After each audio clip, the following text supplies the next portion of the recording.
This video is made for medical students as a part of their syllabus. We do not suggest you to take any kind of medicine without proper prescription or any suggestion of medical practitioner. The information provided here is adopted from the product we used. Our motive is to clear the concept of medical student for the betterment of their academic qualification. Note, self-medication is always hazardous. Do not take any medicine without the proper guideline and prescription of any of the medical practitioner. Hello friend, welcome to the channel pharmacy dictionary. आज हम बात करने वाले हैं स्पाइमैक 12 के बारे में। ये तो इसका ब्रांड नेम हो गया। ड्रग क्या है?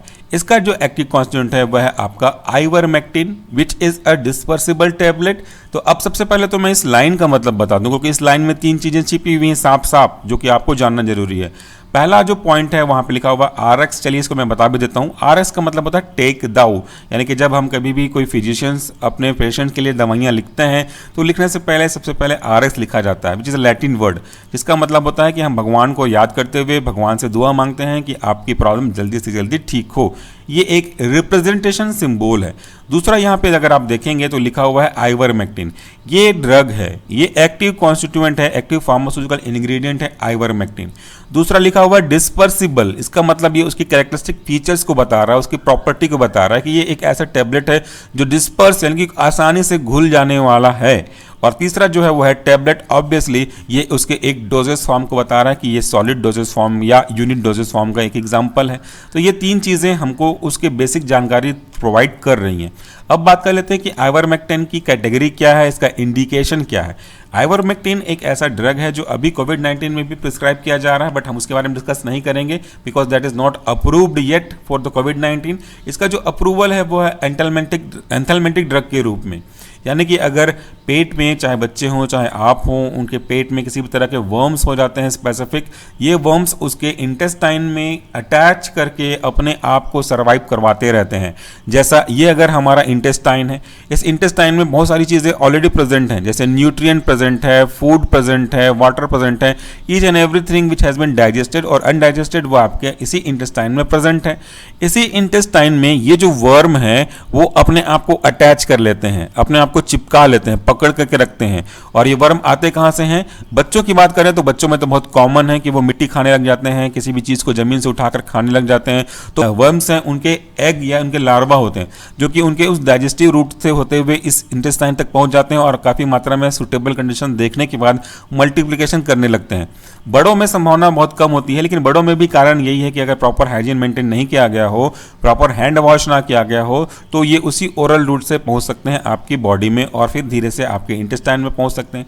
इंटेस्टाइन में पहुंचने के बाद ये पूरे न्यूट्रिएंट को चूस लेंगे और अगर इनकी क्वांटिटी बहुत ज़्यादा हो गई तो आपको बहुत ज़्यादा irritation, pain, loose motion, diarrhoea, fever भी हो सकता है। और कभी कभी ऐसे तो बहुत कम केस हैं, लेकिन चांसेस हैं कि वो इसको अल्सर कॉज कर सकते हैं, वो उनको छेद भी कॉज कर सकते हैं, दिक्कत भी बहुत ज़्यादा हो सकती है। सो ये एक्सट्रीम लेवल पे है, बट बेसिकली यही प्रॉब्लम है। तो हमको क्या करना है? हमको इन वर्म्स को एक्सपेल आउट करना है, इनको बॉडी से बाहर निकालना है। इनको बॉडी से बाहर निकालना है, इसलिए हमको ऐसे ड्रग को फॉलो करना पड़ेगा जो कि इनकी इस अटैचिंग प्रॉपर्टी को अफेक्ट करते होंगे। अटैचिंग प्रॉपर्टी मतलब जो चिपक करके यहाँ पे बैठे हुए हैं, इनको हमको हटाना है। कैसे समझें? इसका मतलब क्या है? क्या जनरल एग्जांपल हम ले सकते हैं? चलिए मैं आपको एक छोटा सा एग्जांपल देता हूँ। ये एक ऐसा व्यक्ति है जो ऊपर छत से लटक रहा है, किसी कारण से वो गिर गया, लेकिन गिरने के बाद भी उसके पास हाथ में एक रॉड आ गई। तो ये इस रॉड को पकड़ करके रखा है। जब तक ये रॉड को पकड़ करके रखेगा, इसकी ग्रिप बनी रहेगी, तब तक ये बचा हुआ अटका हुआ है। लेकिन अगर किसी कारण से इसकी ग्रिप को हम हटा दें तो ये सीधे सीधे जंप आउट कर जाएगा, नीचे की ओर गिर जाएगा। तो अगर हम इसी वर्म्स को भी, जो वर्म अपने ग्रिप को बना के रखे हैं इस इंटेस्टाइन के ल्यूमेन के साथ, म्यूकोसल के मेम्ब्रेन के साथ, इसके अटैचमेंट को अगर हम कम कर दें तो वो हमारे ड्रग के काम करने का तरीका होगा। और इस तरीके के पीछे का कारण क्या है? इस तरीके के पीछे है आपका क्लोराइड चैनल, जो कि हाइपर पोलराइजेशन कॉज करता है।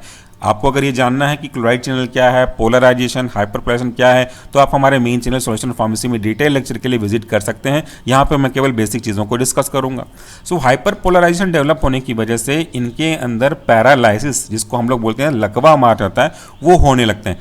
पैरालिसिस मतलब क्या होता है, जैसे फिर से एग्जांपल को आगे कंटिन्यू करते हैं। ये एक ऐसा व्यक्ति है, इसके हाथ में अगर पैरालिसिस हो गया है तो वो अपने इस हाथ के मूवमेंट पे अपना कंट्रोल नहीं रख पाएगा, मतलब अब इस पे कोई ग्रिप नहीं बना पाएगा, वो बिल्कुल रिलैक्स हो जाएगा, लूज हो जाएगा। सो ये जो आपका क्लोराइड चैनल है वो हाइपर पोलराइजेशन कॉज करने की वजह से इन वर्म्स में हाइपर पोलराइजेशन कॉज करेगा और इनको पैरालाइज कर देगा, जिसके कारण से ये जो पूरे वर्म्स हैं वो आपके उस दीवार से हट जाएंगे जहां पे ये चिपके हुए थे, जो कि आगे जाकर के स्टूल के साथ बॉडी से बाहर निकल जाएंगे। स्टूल के साथ बॉडी से बाहर निकालना है कि नहीं निकालना है, निकलेगा कि नहीं निकलेगा, वो अलग अलग ड्रग के प्रोफाइल पे डिपेंड करता है। तो ये हमारे इस आइवरमेक्टिन के काम करने के तरीके हो गए। दूसरा, इसकी जो कंटेंट है वहाँ पे साफ लिखा हुआ है, एक ही कंटेंट इसका मेन है, वो है each uncoated dispersible tablet content ivermectin. Ivermectin का कंसंट्रेशन कितना होगा, 12 mg, which is also based on Indian pharmacopoeia, इसीलिए लिखा हुआ है आपका यहाँ पे स्पेसिफिकेशन 12, उसके mg को दिखा रहा है। इसका जो एक्सिपिएंट है वो होगा क्वांटिटी सफिशिएंट। एक्सिपिएंट मतलब ऐसे एजेंट जो कि इनर्ट होंगे, जिनकी खुद की कोई मेडिकल प्रॉपर्टी नहीं होगी, जिनका यूज केवल बल्क को इंक्रीज करने में होगा, इन्हीं को हम बोलते हैं एक्सिपिएंट। तो ये हो गया आज के प्रोडक्ट की जानकारी। बाकी जो डिटेल है इसकी manufacturing, expiry date, batch number, price, वो आप यहाँ से देख सकते हैं। प्राइस है इसका 299 rupees for the 10 tablet. So friend, that's all for the day. Thank you so much for watching this video. हाँ, एक जानकारी और इसका जुड़ी हुई है, ये टैबलेट शेड्यूल कैटेगरी का ड्रग है, इसलिए कभी भी इसको बिना डॉक्टर के प्रिस्क्रिप्शन के ना दें। और बच्चों के लिए, खास करके 1 साल से छोटे बच्चों के लिए आइवरमेक्टिन का कोई भी डोजेस फॉर्म क्यों ना हो, चाहे वो ड्रॉप या सिरप क्यों ना हो, बच्चों को नहीं देना चाहिए। ये चीज़ हमेशा याद रखिएगा। Thank you and please again do take care of yourself.